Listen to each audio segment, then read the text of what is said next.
Chet, and then we'll go do this whole side. Chet, and then we'll go straight back over here. Yep. Hi, my name is Chester Ruppin. I had a question, which I thought was a rather narrow but interesting question. I think it touched a lot of people.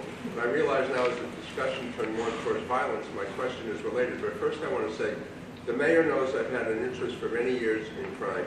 He's given me the honor of putting me on the Jersey City Public Safety Review Board. We meet with Director Shea every month, so I like taking in all this information. I feel bad for anybody who dies prematurely, and especially for children, regardless of how they die. I grew up in the city of Chicago in a white, Jewish, middle-class neighborhood. If you take the city of Chicago, just broke a record with 50 murders in the month of January. That's a record that has stood since 1971, only because they didn't count them before 1971 and tally them. If you take the map of Chicago and put the crime map of 1960, 1970, 80, 90, 2000, 2005, you would find synchronicity. The neighborhoods that were high crime 40 years ago are still high crime. And what's the common thread? Poverty. Our society has not claimed that. And I think, is it Miss Johnson from the nonviolence thing? I don't know. Is that your name? Yes. You were talking what you can do. The mass, what's shocking to me is most of these murders and most of the victims are between the ages of 18 and 26. These people have family. 12-year-olds are killing 12-year-olds. A 14-year-old shot a 14-year-old in Chicago over a beef that started with insults on Facebook, and a girl's 27-year-old uncle, who was in a wheelchair because of violence, went with her to this little meet down and brought the gun. And he was just convicted and he's going to prison. These people have parents, they have grandparents. Where do they learn this? Where do they not learn to respect someone's life? Where do they not learn to talk problems out? Or if they can't talk problems out, don't go fight about it. Just suck it up and move on with your life.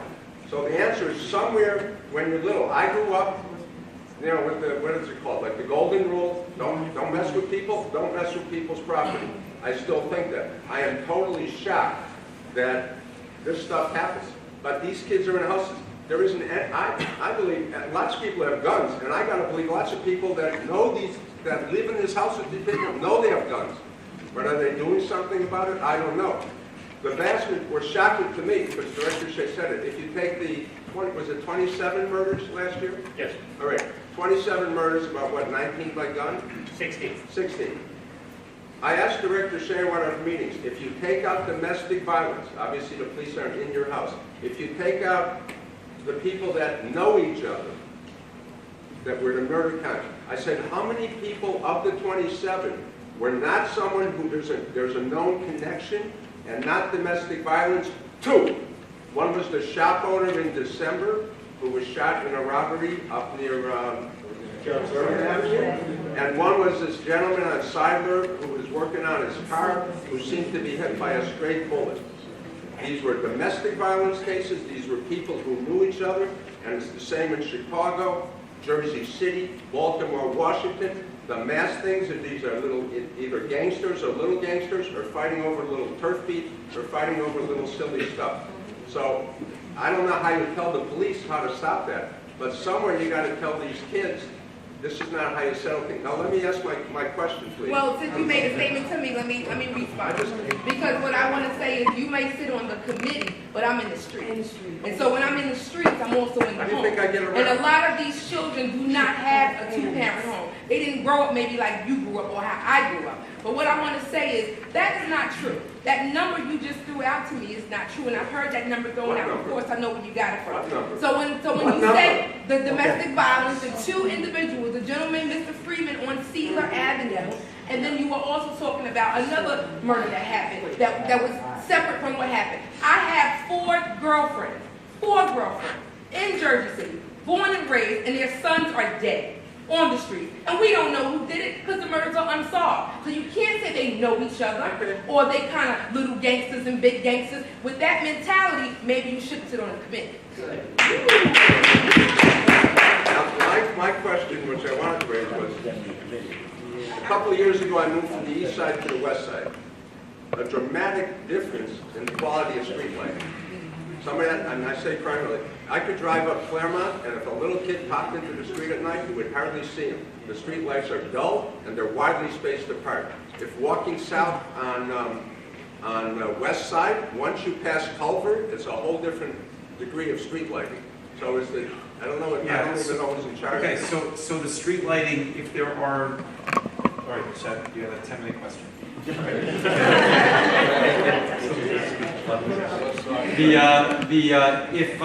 If the street lights are out on your street, there's a number on the side. We will get them on in 24 to 48 hours by regulation. Dan, I see it. We'll go right back up here. I got you. Okay. So, and if you want an additional pole put in, just email your council person, and we'll start that process as well. We have no problem doing any of that stuff. You just got to let us know, because we may not see them all. Email us. Most of you, or many of you, have my email personally. I'm happy to be looped into that to make sure it happens, and we'll go from there. Sir, we got to go. We got to go in order. Unless you're saying a compliment. I'm kidding around. Can we beg your pardon 1 second? Can we just come back to you for really 1 second, because we really have to go through a couple people here, and then we'll come back to you. It's really in support of what's being said. I have to say this. I've lost a younger brother. I've lost a younger nephew. Oh, here we go. Pam is absolutely correct. It's oversimplification of what's going on in our city, in our neighborhoods. We're going to have to stop some of these people in churches, why is this? Some people what? Are in churches, church members. You can ask people, like the pastor of First West 11. We lost some of these young folks.